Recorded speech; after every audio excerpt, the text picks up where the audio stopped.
start now. Underway we go! Hello everybody, Iron Arm here. Today, I'm going to teach you how to train for a strong top roll. First, we have to look at the different pressures used in our top roll.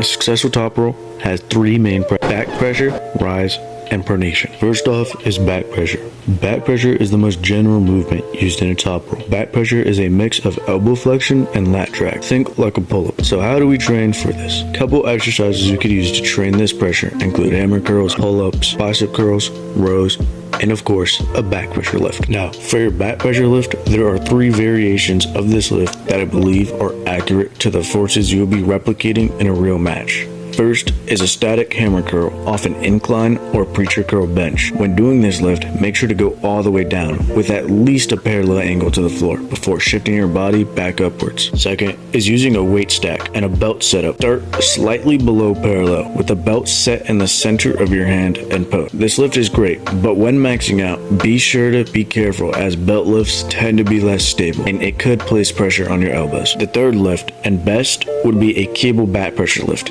You've probably seen many other arm wrestlers do this lift before.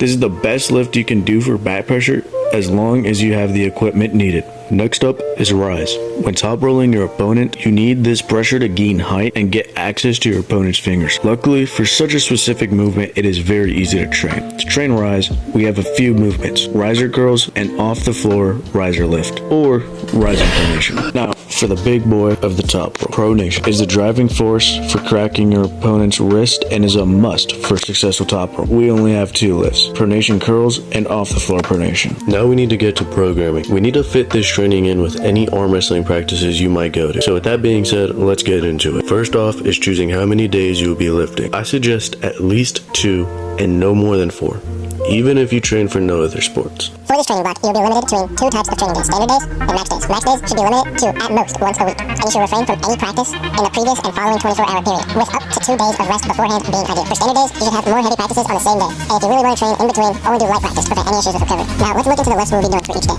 For standard training, you'll have a larger rep range. A standard day would look something like this: pull-up, 2 sets, as many reps as possible; hammer curls, 2 sets, 8 to 10; pronation curls, 3 sets, 5 to 10; riser curls, 3 sets, 5 to 10; and wrist curl, 3 sets, 5 to 10. Next up, max days. For max days, you can either do 4 to 6 sets of 1 rep, with long breaks in between, around 30 to 60 minutes, slowly increasing your weight to 90% of your max, or a few warm-up sets leading to one heavy set, 95 to 100% of your max. Now let's look at an example. Here you will be doing each lift, in this case a riser lift, a pronation lift, and a back pressure lift.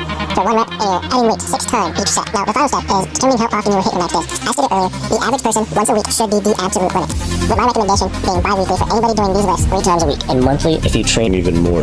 Leave any questions in the comments below. That's about it. See ya.